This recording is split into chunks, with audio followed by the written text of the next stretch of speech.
bosco del Cansiglio in provincia di Belluno, nell'Alpago, è un bosco pubblico ed è pubblico da oltre 1000 anni. La sua storia parte dalla Serenissima Repubblica e poi via via fino allo Stato italiano, la Regione Veneto e poi Veneto Agricoltura. Qui, in questa splendida cornice, proprio a 2 passi, ecco, dalle grandi montagne che stanno proprio dietro il bosco del Cansiglio, si è tenuto Boster Nord-Est, questo evento che apre una stagione di nuovo interesse nei confronti del bosco, non solo nella gestione del bosco e nelle macchine per il bosco.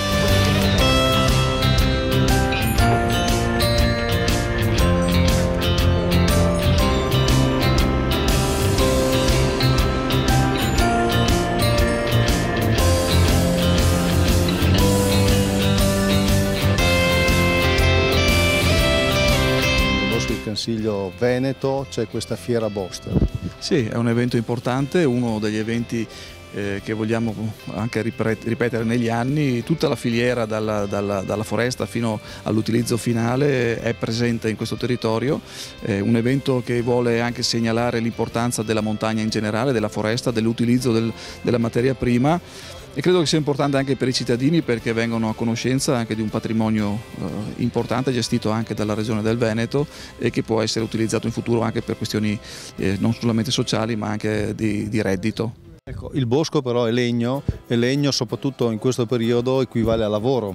Sì, bisogna tenere presente anche che siamo in un momento particolare perché stiamo disegnando il nuovo piano di sviluppo rurale e oltre il 40% delle risorse andranno sul comparto montano del Veneto. Vuol dire che abbiamo fatto una scelta strategica di valorizzazione di un tessuto ambientale importante e all'interno del tessuto ambientale la filiera legno fa la parte del leone perché può essere interessante economicamente anche per il futuro, non solamente in termini occupazionali ma anche a redditività rispetto alle imprese che lavorano in questo campo.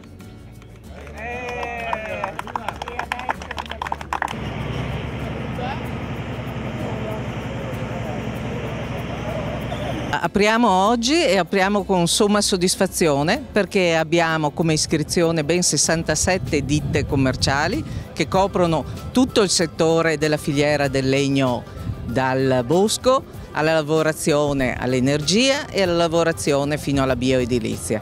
81 marchi rappresentati, come prima edizione non potevamo aspettarci di meglio. Cosa serve una fiera di questo genere? Allora, questa fiera, Boster, il nome lo dice, Bosco e Territorio, è una fiera che porta l'innovazione e la tecnologia che oggigiorno abbiamo nel settore forestale, ma non solo, anche nel settore dell'intera filiera del legno e che permette quindi agli operatori, ai tecnici, ai professionisti, a tutto il mondo forestale di poter comprendere cosa c'è, cosa bolle in pentola nel mercato internazionale e quali sono le opportunità per rendere più efficace e più efficiente un tipo di selvicoltura che sia sensibile agli aspetti ambientali e quindi una selvicoltura sostenibile.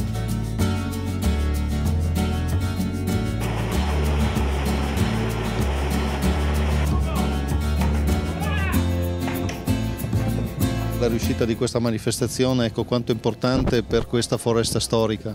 È importante da 2 punti di vista questa manifestazione. Il primo è locale, prettamente collegato alla valorizzazione di questo fantastico territorio perché dà modo a visitatori che provengono anche da altre zone d'Italia e non solo d'Italia perché abbiamo anche dei rappresentanti dall'estero di capire cos'è la foresta del Cansiglio, capire le valenze di questo territorio fantastico.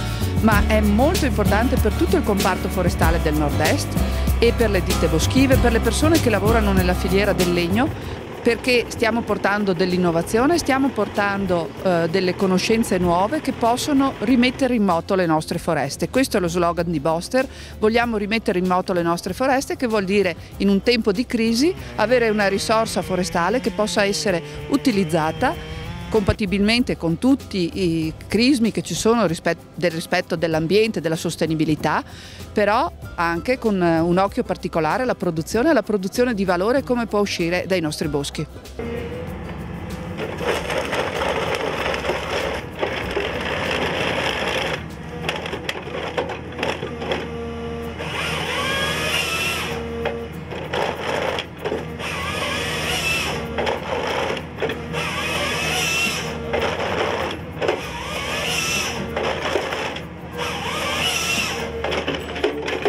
Il Bosco del Cansiglio è completamente certificato PEFC.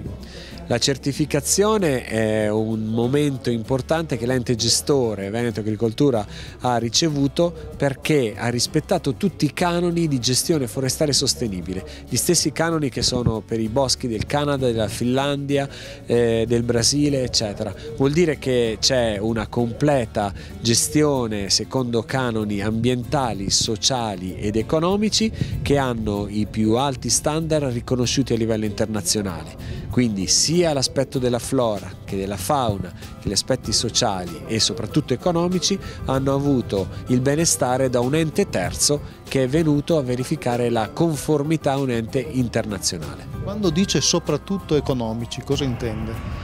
Il bosco deve avere un'attività di gestione attiva e di conseguenza poter ingenerare non soltanto economia per il taglio del legno ma anche per tutta la filiera della tracciabilità fino al prodotto finale. Questo vuol dire che se un bosco è ben gestito crea economia sia per l'aspetto ambientale ma per tutte le aziende, dalla ditta di utilizzazione boschiva alla ditta di carpenteria fino ad arrivare a chi fa artigianato, avendo un prodotto locale con filiera corta e quindi sostenibile. Come l'accordo tra Veneto Agricoltura e ITLAS per Assi del Cansiglio ha fatto diventare un progetto unico in tutta Italia, parliamo anche di miele che è stato ricavato dalle foreste di Abete Rosso con Rigoni di Asiago, anche questo progetto unico a livello internazionale. Quindi il Cansiglio è un posto straordinario dove oltre a fare gestione attiva si fa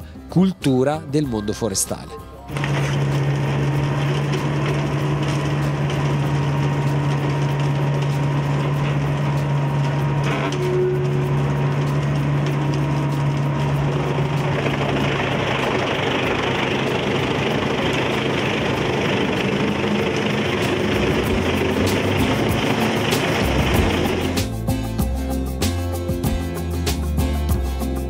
È una scommessa, mi sembra sia stata vinta e adesso l'intenzione è quella di rendere stabile questa presenza di un momento di incontro nella foresta del Cansiglio di tutto il mondo forestale. E questo è il modo per far uscire il bosco dall'oblio? Ma è anche questo, con l'idea che in questo momento di crisi il legno che abbiamo accumulato con grande parsimonia nei nostri boschi può dare un contributo importante. Le imprese del Veneto ci credono, abbiamo realtà come il Consorzio Legno Veneto che sta facendo della messa in moto della foresta veneta un fattore di competitività. Noi ci crediamo e penso che questo sia quello che veramente conta. Ed è questo quello che deve fare Veneto Agricoltura? Ma Veneto Agricoltura si giustifica anche con questo. Gestire solo le foreste in modo statico solo per ritrarre un po' di legname è una cosa che può fare chiunque. Usare le foreste come un grande laboratorio penso sia adempiere al proprio mandato.